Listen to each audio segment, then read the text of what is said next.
I'd like now to introduce Undersecretary Fernandez. He is the Undersecretary for Economic Growth and Energy and the Environment with the U.S. Department of State. We're really honored to have you here. He was confirmed by the Senate in August 6, 2021, so you're coming up to your third anniversary. Oh my goodness, time flies, I guess, when you're having fun. And in that role, he leads the State Department's bureaus and offices that stand at the center of the Biden-Harris administration's efforts on climate change, clean energy, health supply chain security, and other economic priorities. So thank you, Undersecretary Fernandez. We're looking forward to hearing from you. Good morning. Good morning. I see that there's actually literally standing room here, so I'm delighted to be here. And thank you, Dinah, for the introduction, and also to the Cobalt Congress for this important event. You know, when discussing the challenges faced by the mining industry, we all know the generalities really well. We need to increase the quantity of critical minerals needed for the clean energy transition, secure and diversify our critical mineral supply chains, and also, at the same time, improve sustainability. This calls for policy, for domestic and international practical solutions on many more projects and more critical mineral projects globally, including cobalt projects that at every stage of production and the processing cycle, and more recycling and more recovery of materials. I've just come from a fascinating discussion that we had in the morning with a number of companies here, and we talked about what's happening on the price, what's happening on supply, what are some of the challenges that the companies face with the Inflation Reduction Act. But I'd like you to keep one thing in mind, and it's not necessarily a dollars and cents question, but it's one that's going to impact all of us. If we succeed, when we succeed in the clean energy transition and in incorporating countries and companies into the cobalt infrastructure, we will have created a transformational economic opportunity for communities, for countries, and for companies everywhere. We have right now a rare opportunity to help producing countries leapfrog along their development at the same time that we tackle the existential crisis of our time, the climate change. But to do so, we have to do it in a way that benefits communities, that benefits countries, that upholds the rule of law and human rights, and that avoids the resource curse. All of this is a tall order, but especially when the reality on the ground isn't so simple. As you've heard, I'm sure we'll talk about during the morning session, cobalt prices are going through a difficult period. We know that market conditions make investment difficult, and frankly, this shouldn't be surprising. It actually supports what we have been trying to do in the U.S. government, and that is we need to diversify supply chains.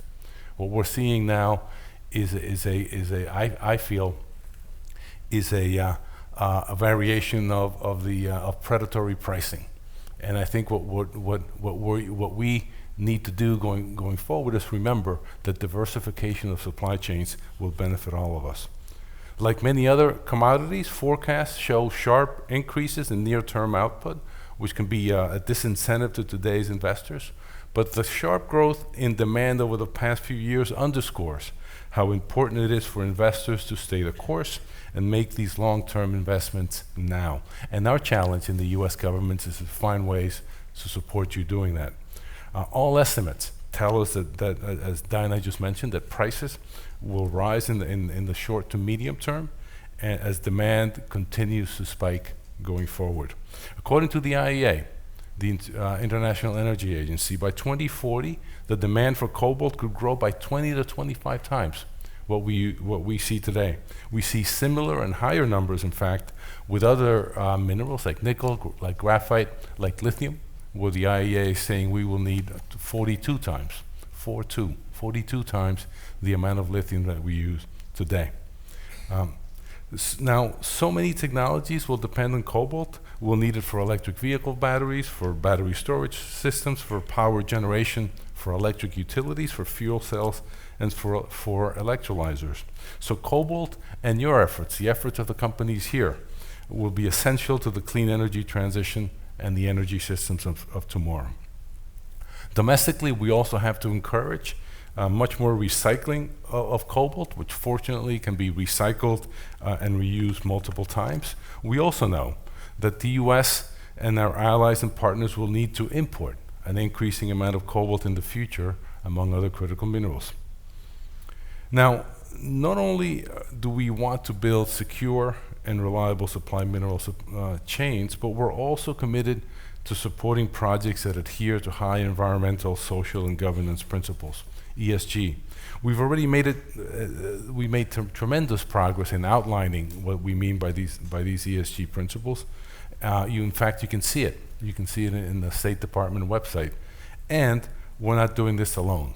What we've started to do at the State Department is we've created the Mineral Security Partnership, the MSP, which right now includes 14 countries, plus the European Union, and together we represent over 55% of global GDP. Why are we doing this?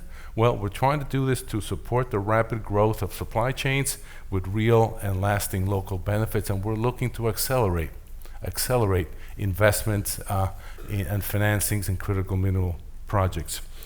Last April, Secretary Blinken and the European Commission Executive Vice President Dombrovskis, together with other MSP partners, built on the Mineral Security Partnership in order to launch what we're calling the MSP Forum.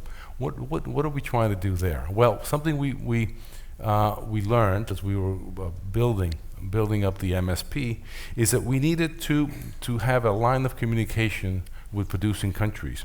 We needed to provide technical assistance, we needed to bring in the private sector, we needed to accelerate investments in specific projects, and we needed to collaborate on policies in order to make these efforts sustainable. We are looking deeper than simply extraction and refining. We need to make sure, in order for these projects to be sustainable, that everyone participates in this work and that everyone benefits from the energy transition, including host nations and local communities in producing and in processing countries where projects are located.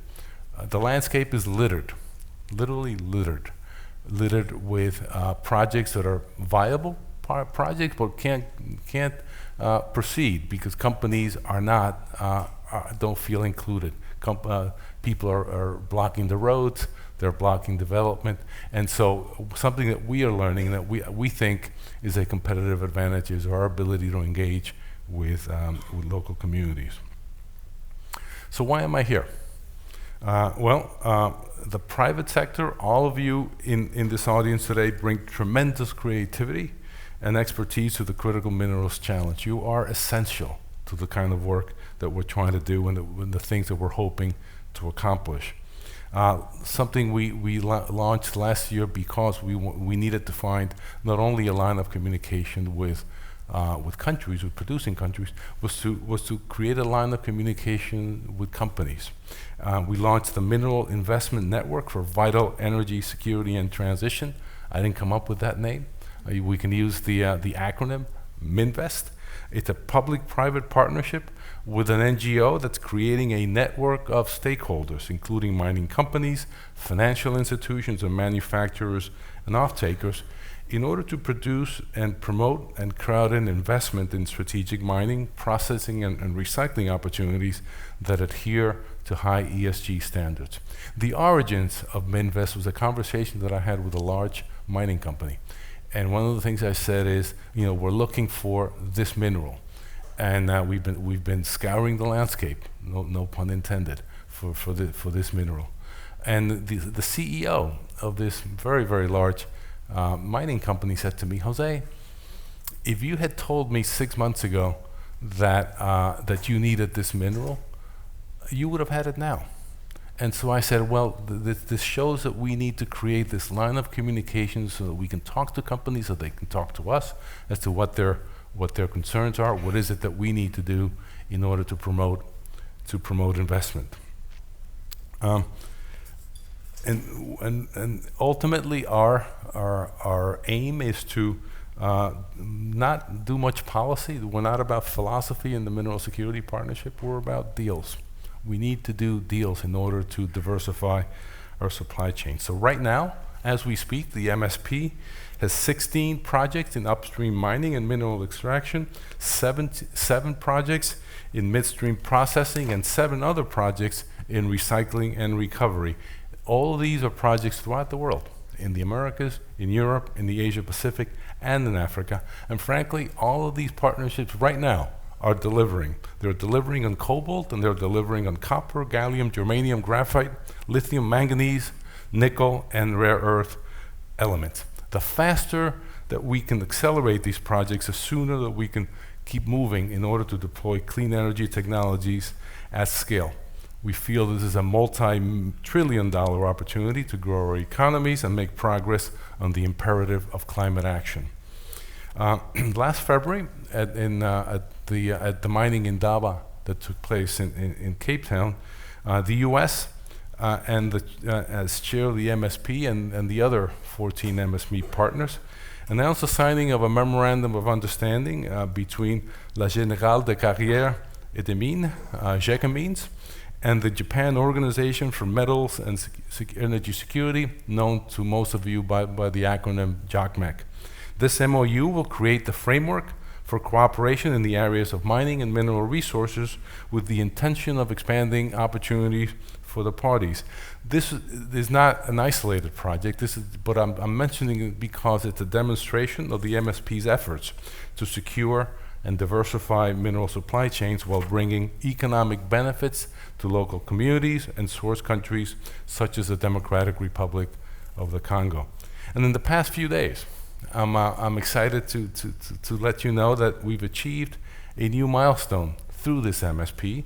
Let me congratulate Umicore. I don't know if there's anyone from Umicore here, but also GECAMines. Chairman Lukama is somewhere in the audience, for signing and announcing last week an agreement that will add to local beneficiation in the DRC and will supply germanium to U.S., European, and Japanese markets. This was a deal that was forged through a lot of hard work by the chairman and his team in close collaboration with MSP partners. And why am I mentioning it? It's a powerful demonstration of the accomplishments to secure and diversify mineral supply chains that will not only bring germanium to these markets, but will also have technical assistance, transfer of technology, and local beneficiation to local communities and source countries like the Democratic Republic of the Congo.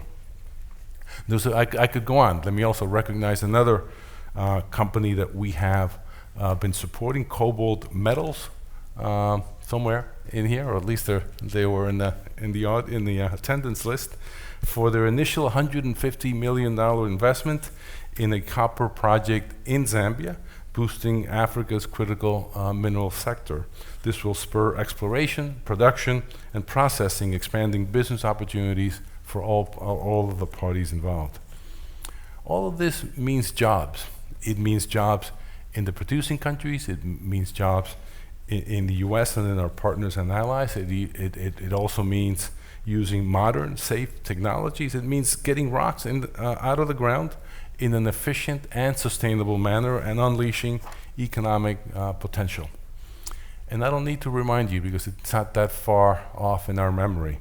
But if we look back at COVID, if we look back at the pandemic, and more recent supply chain disruptions that we've seen in the market to gallium, to germanium, to graphite, we know, and we're seeing it now with the prices, we know that there's a risk when supply chains are dominated by any one actor. It's a risk to our economic and national security, and no single supplier, we realize, can meet demand that we're sure to experience for critical minerals in the next several years.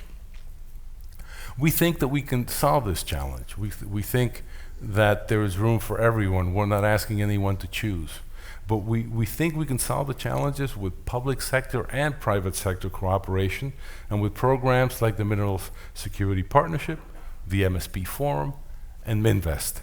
We hold ourselves to high ESG standards. We in fact believe that this is part of our competitive advantage here. This is what countries are telling us that they want to see. They want to get the kinds of investments that will bring jobs, will bring technology, will have the benefits, many of the benefits stay in country. We're seeing it in not only in our work with the Democratic Republic of the Congo, but also in countries like Indonesia as well that we're talking to. We hold ourselves to these standards, and we intend to partner on supply chains with producing countries, but not at their expense. So we're going to solve this together. It's an opportunity, it's a challenge. This is true for cobalt and for other critical minerals and for the global energy transition at large, which is a challenge we cannot fail at. So I'm here because we want to join forces with the private sector and with producing countries. Thank you for your time today, and just remember, we have an opportunity, but we also have a lot of work to do. Thank you.